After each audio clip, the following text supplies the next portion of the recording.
YouTube, it's Zoe, and today I'm going to talk about the 32 books that I read in March, April, May, and June. Yeah, I thought it was a wise idea to wait until I had as many books as I read in the entirety of last year to talk about. But I made that decision. Here we are.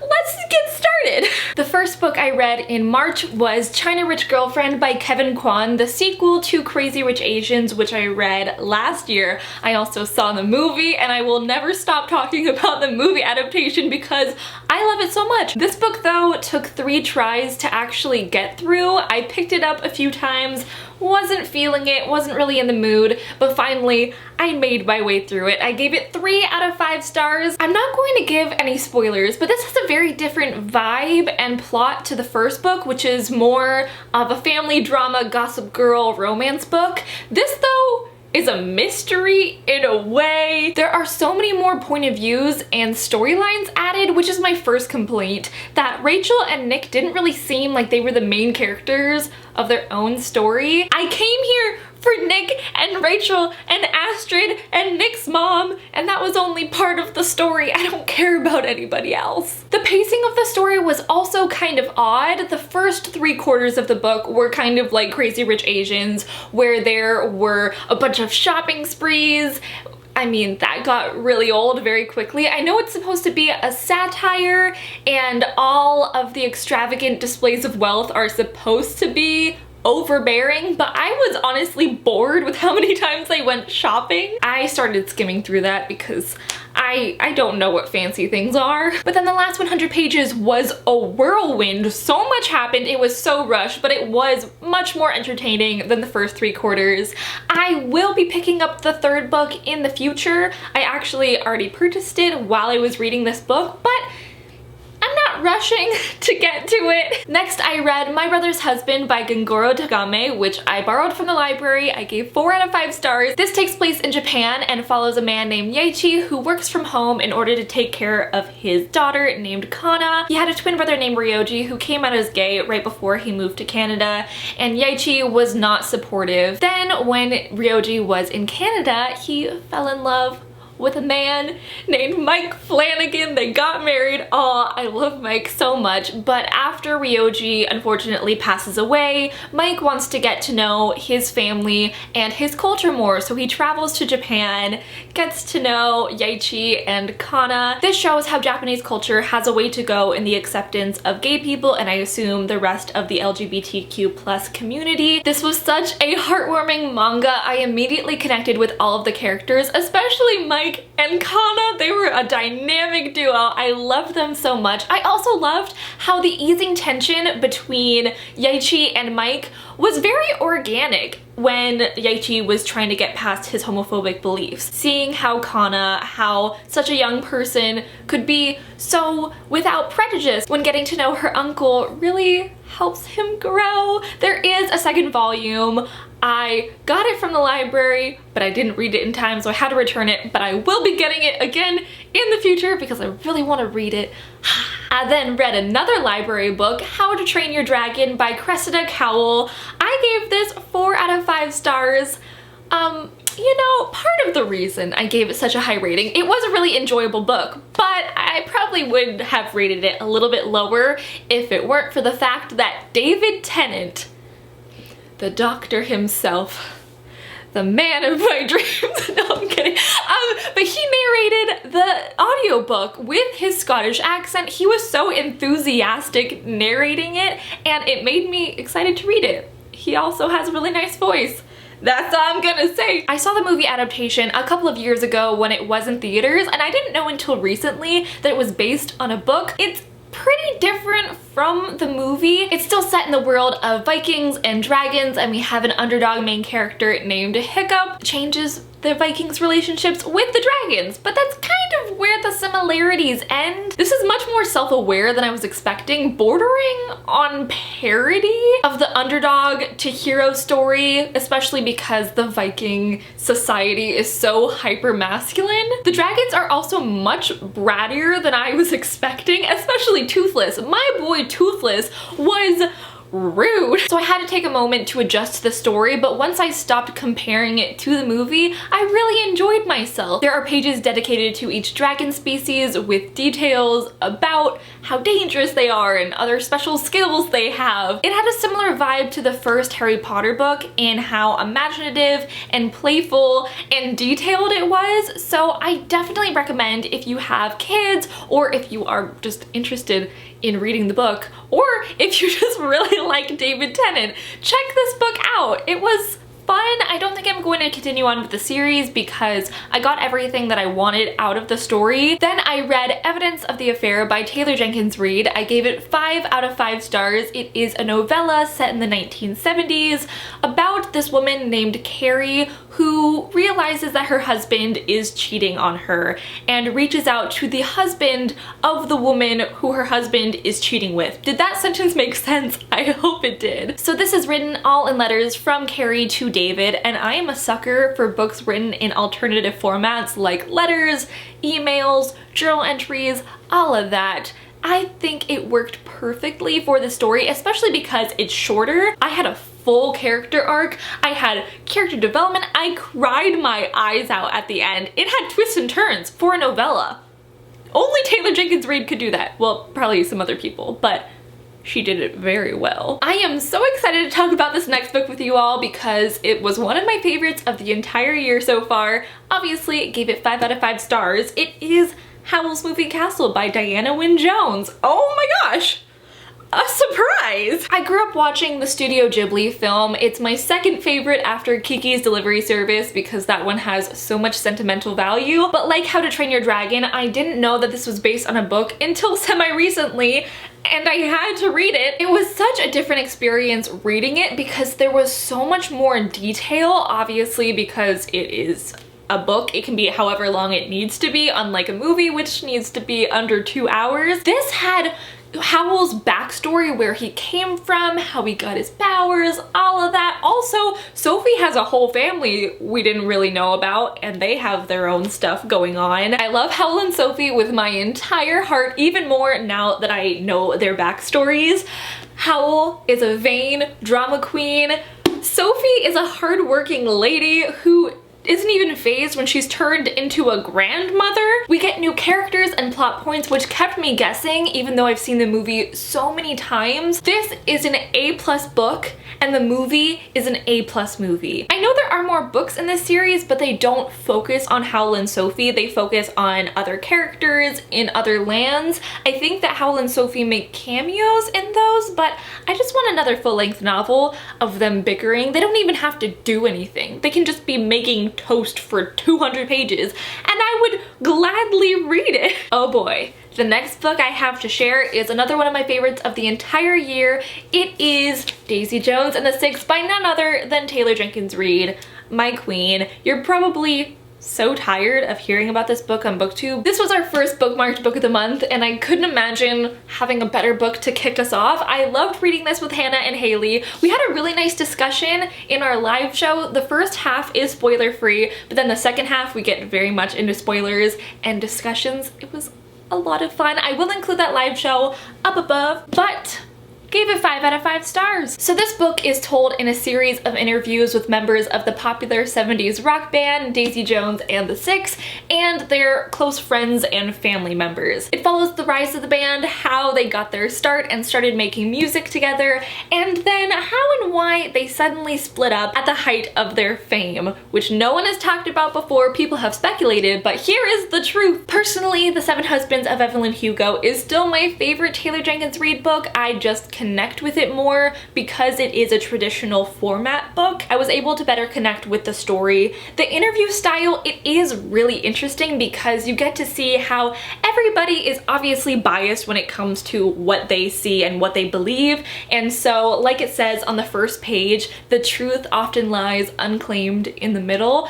But it took away some of the emotional impact because we were just getting a recounting of events decades before. So they were also detached from what happened. There were pros and cons when it came to this interview format. I think if you listen to the audiobook, if you are able to, it might make you connect with the story more. I read the book first and then I listened to the audiobook, but maybe if you do the opposite, you'll get even more attached to the characters. I did really enjoy it though. Daisy Jones, she had so many quotable lines. Okay, like a quarter of this book is highlighted, and most of what's highlighted is what Daisy Jones said.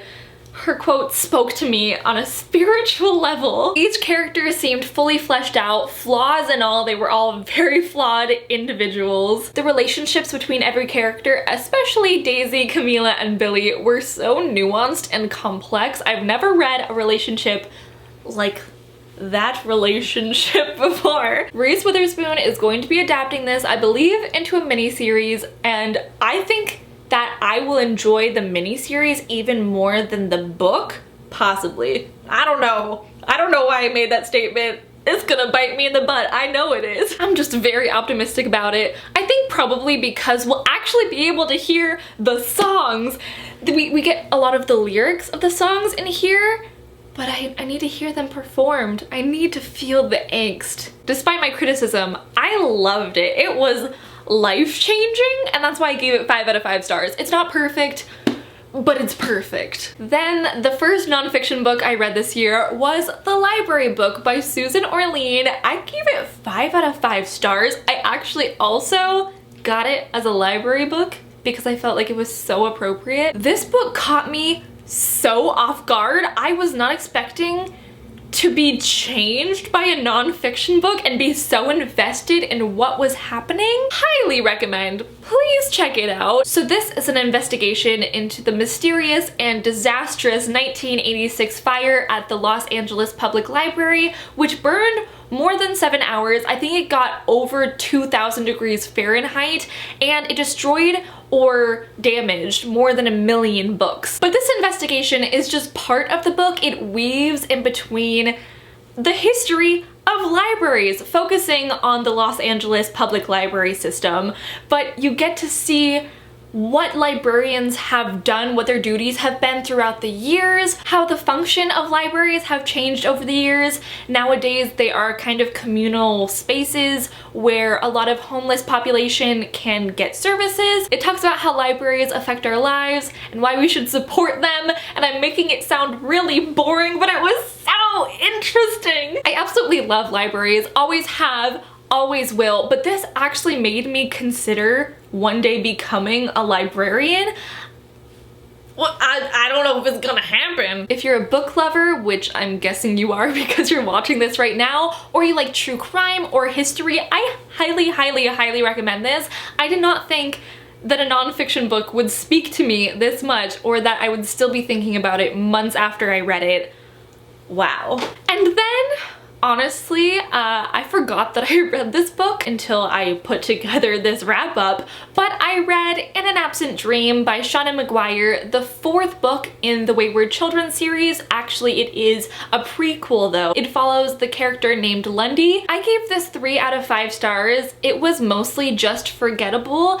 I honestly think that now is the time to give up on the series for me. Every time I pick up one of these books, I'm expecting something different, and I'm always disappointed. I said it before and I'll say it again. I really enjoy the concept of these books. I love how it follows children who go to fantasy worlds such as Narnia or Wonderland, and what happens when they return back to Earth, how they have changed, how they can cope. But the problem of this book and all of the other books in the series are that they're so short. They all should be like 400 pages long, but they're all about 200. And she tries to cram in 400 pages of plot into half the size. This results in her skimming over important plot points, especially in An Absent Dream, a big life-changing event that happens in Lundy's life. We're just told after the fact that this has happened, and I don't get it because so much of the book is focused on the rules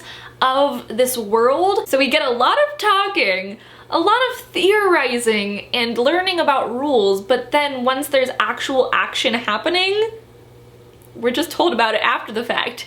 And that's not what I want, especially in a fantasy book. We're told about so much rather than shown when it comes to plot, when it comes to characterization, when it comes to relationship building. We're told that things are this way, but I want to see them happen in real time, or otherwise I'm bored and I don't care. I gave this series my all. I really did. I'm gonna peace out. Then at the end of March, I hosted my 24-hour readathon dedicated to rereading old childhood favorites, and I read 9 books, which sounds really impressive. But again, they were childhood favorites, so a lot of them were under 100 pages.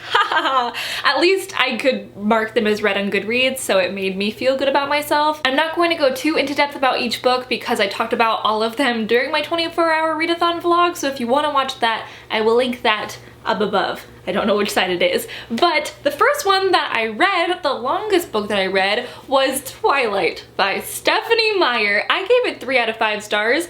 I would have given it 2 out of 5 stars if it weren't for the massive amounts of nostalgia I felt while reading this. I had a lot of fun. It wasn't good, but it was fun, and that's all I really wanted from this. I didn't want serious literature. I didn't even want good literature. I recommend, if you love Twilight, reread it with fresh eyes. You won't be disappointed. Well, maybe you will. I reread The Perks of Being a Wallflower by Chbosky. I gave it 4 out of 5 stars. I cried while reading this, which I was not expecting. I wasn't expecting for it to impact me as much as it did. It wasn't as impactful as when I read it in high school, but it still held up. It was heartwarming and heart-wrenching. I loved how the writing improved as Charlie learned more about writing in English class.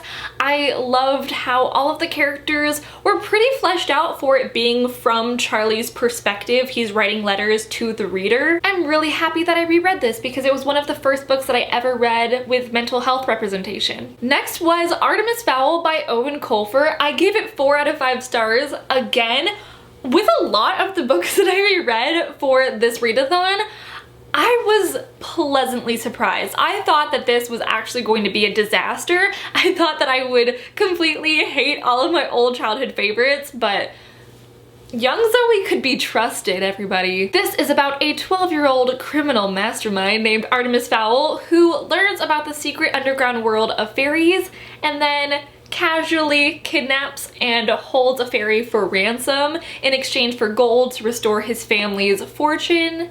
You know, as you do. In the series, fairies are dangerous and tech savvy. That is how they keep their world hidden from the humans.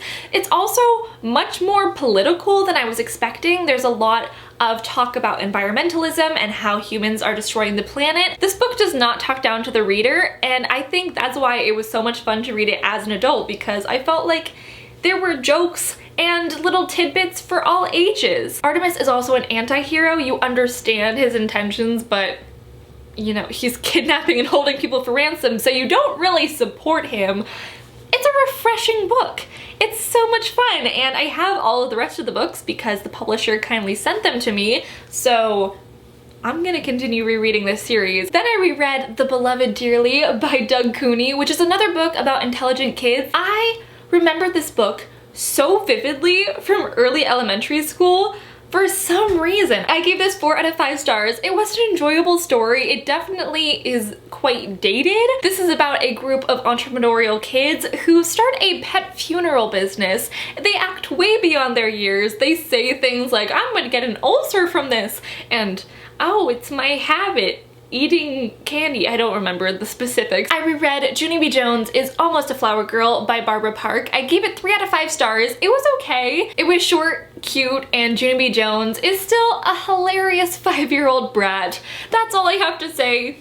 Let's move on. I read Vacation Under the Volcano by Mary Pope Osborne. This is the Magic Tree House book that again has stuck so vividly in my head all of these years, but this is less than 60 pages long. In my head, it was like 300 pages long and so detailed, but they really just go to Pompeii before Mount Vesuvius erupts, grab something, check out what ancient Rome was like, and then peace out. It was fun though, and even grown adult me learned some things about ancient Rome. I am really happy that we had these books as a kid and that they're still going strong. Kids are still reading them. I hope so. I know they're still making them. Get your education, kids. 4 out of 5 stars, yay! I also also read Fox and Socks by Dr. Seuss. It took me about 30 seconds, and yes, I did include it on my Goodreads reading challenge. I gave it 5 out of 5 stars. A classic, can never be topped. Let's move on. I then read Judy Moody Was in a Mood by McDonald. I loved these books as a kid. I mean, that was kind of the whole point of the readathon, but this series honestly was my life in early elementary school. Judy Moody, with her collection of random things like those little pizza tables, erasers, band-aids, other small things, and her moodiness, she was my role model. I started collecting things. 4 out of 5 stars. And finally, I read a poetry book that I was really into as a kid. It is A Treasury of Flower Fairies by Cicely Mary Barker. They're beautiful illustrations of flower fairies. I had a bunch hanging up in my room. I can't recall ever hearing one of these poems in my life. So did I like the book, or did I just like the pictures? I mean, this time around, I really enjoyed the poems. I actually learned some botanical information from this book, such as on page 38, the song of the mountain ash fairy. The mountain ash's other name is rowan, and it used to be called witchen tree and witchwood too. From there, I googled it and I learned that rowan trees were often planted outside of people's houses to ward off evil because the berries have 5-pointed stars on them. Pentagrams are symbols of protection. The more you know. So after that readathon, I participated in a month-long readathon for the month of April. I absolutely loved it. It was the Owls readathon hosted by Book Roast, inspired by the Owls exams from Harry Potter. I vlogged the first 3 weeks. Unfortunately, some personal things came up, so I couldn't continue on with my vlogs, but I did continue on with my reading, and I read 10 of the 12 books, but I only had to read 5 books for my chosen wizarding career. There's a lot of rules to this readathon, so I will include my first vlog up above or down below in the description box if you want to know what the whole readathon entails, but I love that it's so in-depth and you really feel like you're participating in exams that will affect your entire future. I will be participating in part 2, the Newts exams, next month in August. If you want to join me in that quest, I'll include her announcement video for that down below as well. So for the magical readathons, each prompt is inspired by a different class at Hogwarts. I have my bullet journal right here where I tracked how I did on the readathon. So I only didn't complete Arithmancy, was to read a book written by more than one author, and Care of Magical Creatures, which was to read a book with a land animal on the cover. But I completed all of my required classes for going on to becoming an unspeakable at the Ministry of Magic Department of Mysteries, so you're looking at a winner. Anyway, the first book that I read for the readathon was The Night Circus by Erin Morgenstern, the book that I also destroyed. It's not the prettiest, but it's still functional. I read this for Charms class because it was an adult book, and I've had it on my TBR for years. I gave it 4 out of 5 stars. I really enjoyed the beginning of this novel. I thought it was going to be one of my favorites of all time. I loved the atmosphere of this book. A lot of this takes place at the Night Circus, which is called the Circus of Dreams in French, but I don't speak French and I don't want anyone to make fun of my French that I don't speak. It follows 2 magicians, Celia and Marco, who have been trained their entire lives for their eventual duel against each other that their guardians planned, knowing that they might die. There was so much lush description, especially at the Night Circus. I really felt like I could eat the candy apples, but eventually it did get a little bit repetitive since so much of this novel takes place at the same circus. Though there are some things that change over the years, it got pretty dang repetitive and stale. But that didn't bother me too much. The biggest issue that I had with this is that I didn't connect with the characters at all. I felt like we were told about their personalities much more than actually shown, and because there is a relationship that I'm not going to talk about, that was pretty dang insta-lovey, and I didn't really believe it. Seeing as this relationship is a big motivator for certain plot things, I would like to care about it so that I believe that it's worth things happening. I don't want to spoil you. The ending was not satisfying in my opinion. It was quite confusing. There was such a slow build-up to the end, to the duel, but by the end, I didn't care too much. It's not a bad book by any means. I can see why it's so many people's favorite book, but it wasn't the book for me. For astronomy class, I read The Sun is Also a Star by Nicola Yoon because it has the word star in the title. I loved this. I was not expecting to love it. I gave it 5 out of 5 stars, especially because this novel basically revolves around insta-love. I thought that it would be so cliched and so cheesy. It actually was such a thoughtful book, and it addressed things that I thought made up for the insta-love, especially at the end. Also, this didn't feel like it took place all in one day. It felt like the main characters had known each other for much longer because they actually got to know one another. Wow! Who knew that was an important aspect of romance? Not me. I insta-loved it.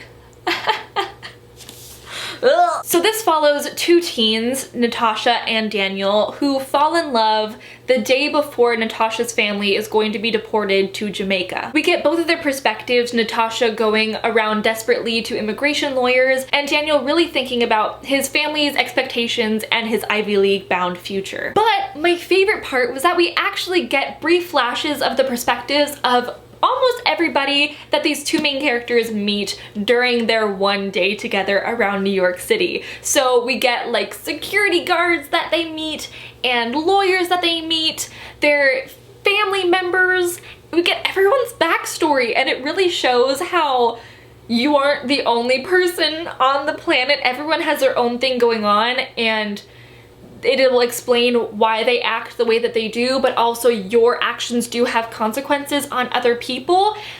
Wow. Natasha and Daniel were so dang compatible. They were opposites attracting. We have Natasha, who is very logical, she loves science, she's quite cynical when it comes to love. But then we have Daniel, who is a poet, he is romantic, and he's very optimistic. He loves love. They come together, they change each other's minds on things. They were just 2 teenagers who really hit it off and valued their time together. And I cried so much at the end of this. But then I followed with not a great book. It was Siege and Storm by Leigh Bardugo, the 2nd book in the Grisha trilogy. Gave it 2 out of 5 stars. So bored. I read this for potions class because it is a sequel, so maybe that explains it. Professor Snape just doesn't want me to experience joy. Nothing happened in the first 90% of the book, and then everything happened all at once, so rushed. Also, Mal is terrible. I don't like any of the characters. Even the Darkling, I know a lot of people love the Darkling. I don't get the love of the Darkling. The only character that I liked was Nikolai, and he had so much more chemistry with every other character, especially Alina. So why is Mal even there? I don't know. Anyway, I didn't enjoy myself, so I'm not going to continue talking about this book. Yay, bye. Luckily, my herbology class book made up for the suffering. It was Truly Devious by Maureen Johnson. I gave it 5 out of 5 stars. It was amazing. A YA mystery book with an airtight plot. Usually when I read books, I come up with such wild ideas of how everything can go down that I'm honestly usually disappointed with how things end up. But this kept me on my toes. I loved how everything came together, and it's the first book of a trilogy, so the mystery will continue. You don't get all of the answers in this book, so maybe my wild ideas will eventually come true. But even if they don't, I trust Maureen Johnson to come up with a very interesting solution. This takes place at an exclusive and secluded boarding school in Vermont during both the 1930s when the boarding school first opened and when the infamous kidnappings and murders took place, as well as the present day when our main character named Stevie attends the boarding school determined to finally solve the kidnappings and the murders, but then things start happening again. Dun dun dun! Personally, I prefer the 1930s perspective because I think it's more interesting. I don't read a lot of books set in the 1930s, so getting that time period and you know the kidnappings and murders are going to happen, so there's that anticipation of knowing what's to come but not knowing how it's going to get there. That was really fascinating for me. But Stevie Bell is such a compelling main character. She does suffer from anxiety. She takes medication and she has panic attacks. I think the representation was done very well. The Academy was so much fun to be at. It's one of those like stereotypical murder mystery mansions with secret passageways and the extravagance, and also this map of the Academy kind of reminds me of Clue to begin with. A lot of fun. The people who go to the boarding school are also quite gifted in different areas. So we have Stevie, who's really into true crime.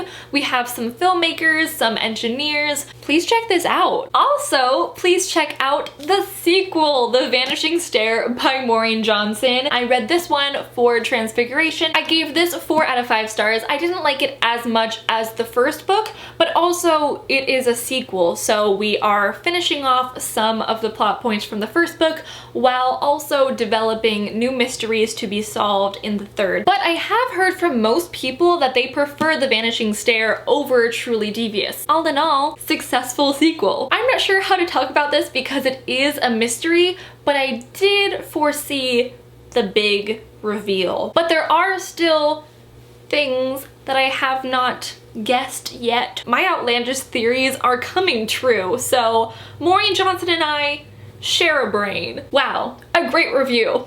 10 out of 10. Let's continue. But then I read a disappointing book yet again, and surprise, surprise, it is the last book in the Grisha trilogy, Ruin and Rising by Leigh Bardugo. I gave this 2.5 out of 5 stars. I read this for Defense Against the Dark Arts. It was the only book on my TBR that started with an R. Otherwise, I'm not sure if I would have finished this series. Really, the only reason why I wanted to pick up this series in the first place is because I felt like I had to read these books in order to get to Six of Crows, although so many people have told me not to waste my time with this series and just start Six of Crows.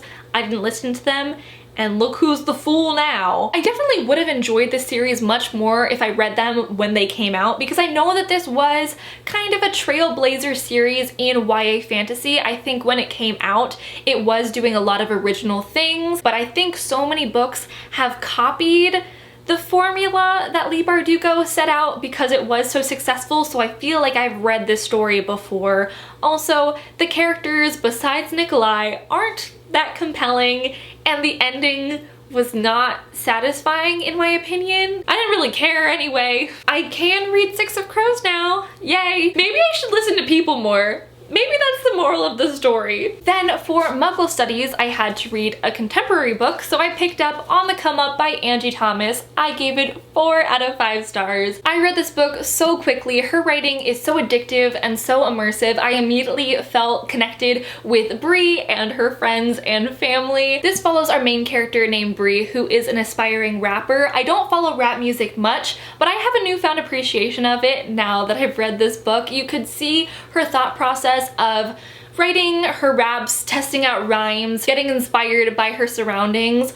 Also, Bree wants to succeed in rapping, not just for herself because it's her dream, but also because her family is living in poverty and are falling on really hard times. They might face homelessness, there's not enough food in their fridge, so she wants to be able to support her family. But most of this focuses on Bree figuring out who she is, what she wants to do in life, figuring out the power of her own voice, and not letting anyone else control her voice or control her words. This is pretty slow paced because it follows Bree coming into her own as a rapper and her relationship with her friends and family members, so there's not a lot happening, but I was still very much invested, and I do recommend this if you liked The Hate U Give. I highly enjoyed myself. I will read anything else that Angie Thomas ever writes. Then for Divination, as well as the April Book of the Month for Bookmarked, I picked up Scythe by Neil Shusterman, a dystopian book, which I gave 4 out of 5 stars. I didn't know I would be into dystopian again,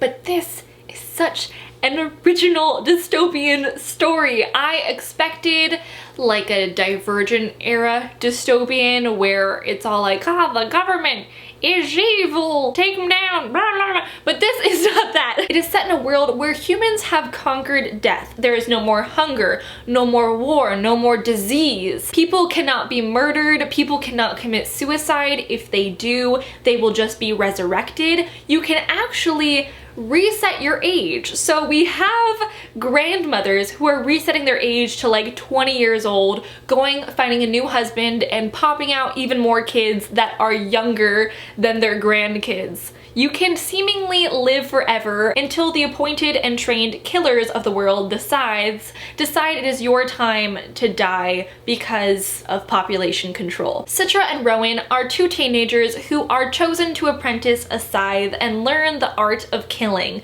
but only one of them can become a scythe at the end of the year.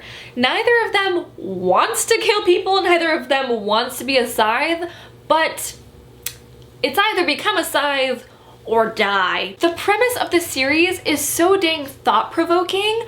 I sat there while reading this thinking, oh my gosh, what would it be like if you could live forever, but everyone can possibly live forever? It's not special. Time is not of the essence anymore. Humanity has peaked. Nothing new really needs to be invented. There's not really any ambition because, again, you have all the time in the world. Everybody is simply existing rather than living. It was so original, quite political, and also quite fast-paced. The first half of the novel I flew through quite quickly, but the second half, the pacing wasn't great. The ending wrapped up so quickly, and there were some stagnant periods where I was bored, to be honest.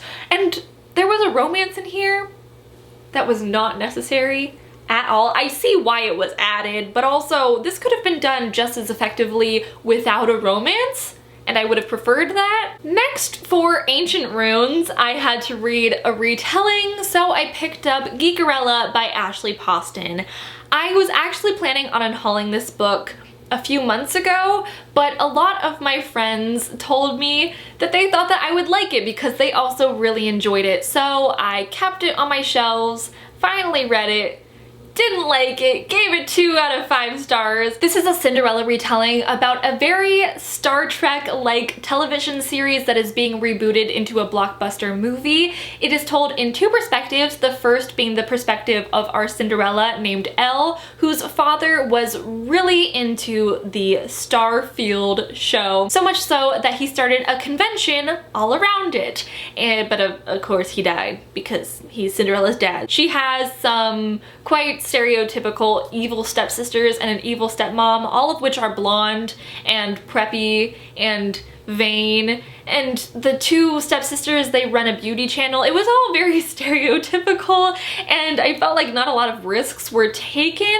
but the one risk that they did take is that our Prince Charming has his perspective of the book. Prince Charming, or Darien, was actually cast as the lead actor in the Starfield reboot. While reading this, it came to my attention that I'm not a fan of books with a relationship between a famous person and a normal person. I cannot suspend my disbelief far enough. I like my contemporary books to be realistic. I want to imagine that they could actually happen, and we have security nowadays. That would never happen. You would never even get close enough to a famous person to woo them. Maybe if you were working in the entertainment field, I could see how that would happen.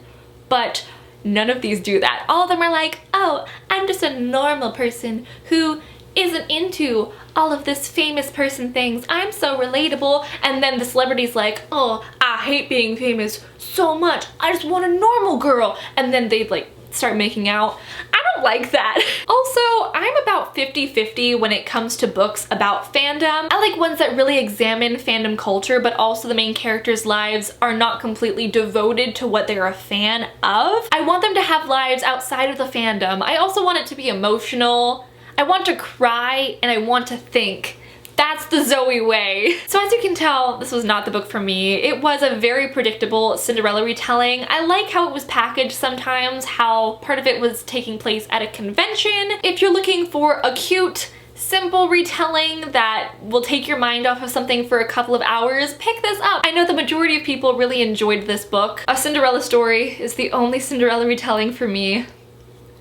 Hilary Duff, take me away. And finally, the last book that I read in April for the Owl's Magical Readathon was for History of Magic. I read a book that was more than 10 years old, and that was Harry Potter and the Philosopher's Stone by J.K. Rowling. I was in such a Harry Potter mood, obviously, because of the readathon, so I wanted to read this again. I end up reading it pretty much once a year. I gave it 5 out of 5 stars because I've said it before and I'll say it again, no matter how hard J.K. Rowling tries, she will not get me to dislike this series. Now onto the one and only book I read in May.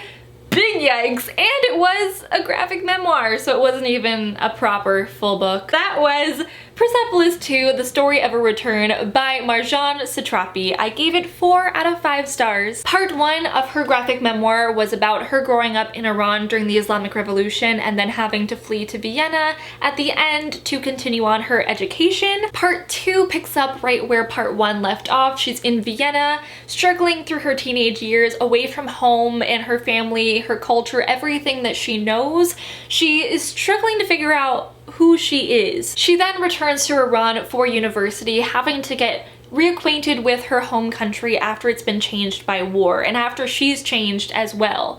As Marjane is much older and wiser in this novel, it has a much bleaker tone than the first one. She's able to more clearly see the realities of what's happening in her country. I very much recommend both of these graphic memoirs if you're interested in history or just graphic novels in general, if you want to learn more about the Islamic Revolution and know more about this woman's life. Now we're on, finally, to the books that I read in June, the final 4 books. Huzzah! The first being a book that I started in May, as it was the May Book of the Month pick for Bookmarked, that is Clockwork Angel by Cassandra Clare, but I finished it in June because I was in New York City for BEA and BookCon, so I didn't actually read anything when I was at a book convention surrounded by my bookish friends. I obviously gave this 5 out of 5 stars because this was a reread, and the Infernal Devices series is the best Cassandra Clare series, hands down. End of discussion. I was nervous that I wouldn't enjoy this as much as I did when I first binge read the series back in high school, but it still lived up to my expectations. It's Victorian era steampunk historical fiction, some romance, the best love triangle in the history of love triangles, hands down, end of discussion.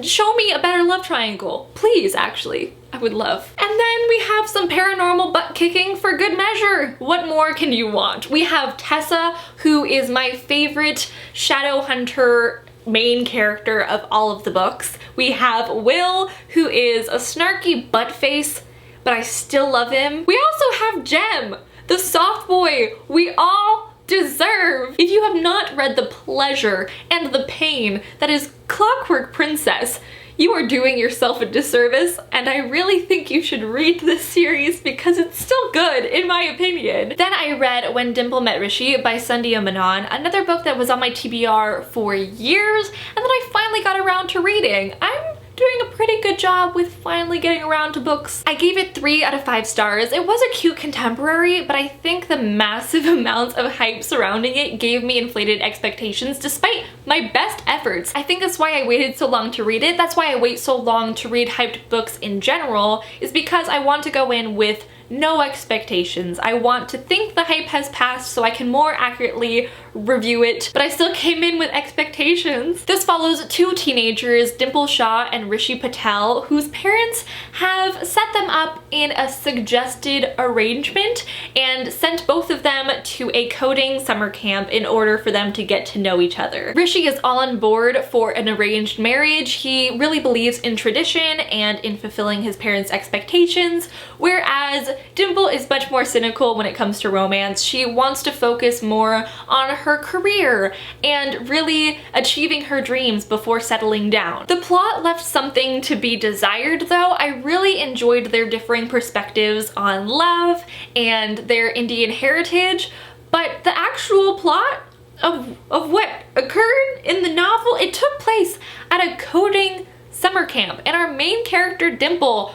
wanted to be a successful web developer, app developer, but there was no coding at the coding summer camp. There was a talent show. They spent much more time in preparing for the talent show on the page than actually making their app, which was the whole point of the summer camp. There was not even some slight technical coding jargon that you could have just Googled and put into the novel. They spent much more time on Rishi's art. I was excited to kind of learn about the whole coding world and see more girls in STEM. We're just told after the fact that they whipped up an app. Alrighty then. There were also some big conflicts thrown in to spice up a pretty predictable plot, but then the repercussions of the big conflicts were just glossed over when it was convenient. I will say it was a cute, fun, quick read. I read it in only a couple of hours. I could not put it down. It was addictive. I just wanted more. Then I read If I'm Being Honest by Emily Webberly and Austin Siegman Broca, which I gave 3.5 out of 5 stars. I got it from the library. It is a YA contemporary inspired by Shakespeare's The Taming of the Shrew. And it's not a direct retelling. It's one of those things where they study it in English class and then they apply it to their lives. It can flop sometimes, but in this case, I think it worked pretty well. Our main character is a high school senior named Cameron, who is her school's resident mean girl. She has a crush on this boy named Andrew, but once he sees her being the butt face that she is, decides that he doesn't like her. So she decides to go on an apology tour and make amends with all the people that she's bullied in an attempt to win him over.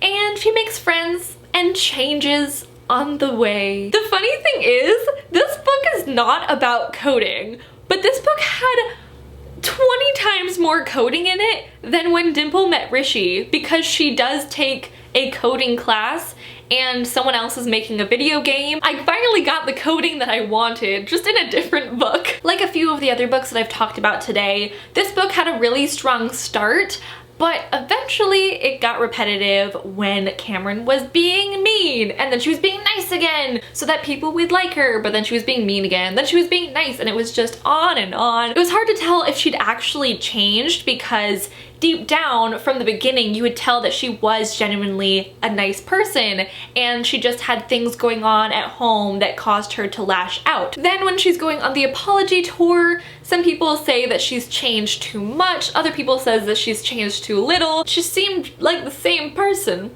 just not actively bullying people. It talked in circles for so long, especially at the end, so I think that this could have been 50 pages shorter. Cameron is a unique main character. She's a bully, but she's self-aware, a good person underneath. She's just ambitious and focused and so concerned with what other people think about her, especially her dad. She's more of a complicated character than I was expecting her to be. Besides Brendan and Paige, two of the people that Cameron has bullied in the past and is making amends with, all of the other supporting characters seemed pretty one-dimensional. I did like that the main character's parents were actually present in the novel. They had things going on. They affected Cameron's life instead of just fading in the background like a lot of YA contemporary. The plot points in the novel, besides her going on the apology tour, her making new friends and finding new things about herself and having issues with her home life. It really was a refreshing YA contemporary book. Hey, remember earlier when I said I wasn't a fan of books about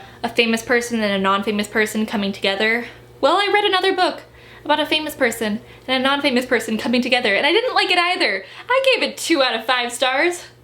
It was I Was Born for This by Alice Oseman. This was the June book of the month for Bookmarked, and none of us liked it. So this follows 2 perspectives. The first being the perspective of Angel, who is a mega fangirl of this band called The Ark. She is very active with the fandom online. She has thousands of followers. This week of the novel, she decides to finally meet her internet friend in person to go to the Ark concert. The other perspective is that of a famous person. His name is Jimmy. He is a trans teenager and one of the 3 members of the Ark. He also has a really bad anxiety disorder and has trouble coping with the increased popularity they are getting. I initially gave this 3 out of 5 stars, but after our very ranty Bookmarked live show, I will link that up above if you want to watch that gem, I realized I really don't like this book. She wrote Radio Silence, one of my favorite books, especially about fandom culture. I was expecting